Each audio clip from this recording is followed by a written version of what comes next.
human body part. And also the heart. Ayan.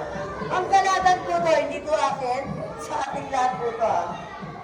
Ayan na rin po yung ginagamit ng ating mga nursing students sa ngayon po. Then, meron din po tayo, third project, na kung tawagin na yung checkerboard. So, dito po, kung makikita natin, meron po tayo dalawang column, which is A and B. So, kung mapapansin natin mga mommies, kids, magkaiba po sila ng kulay, di ba?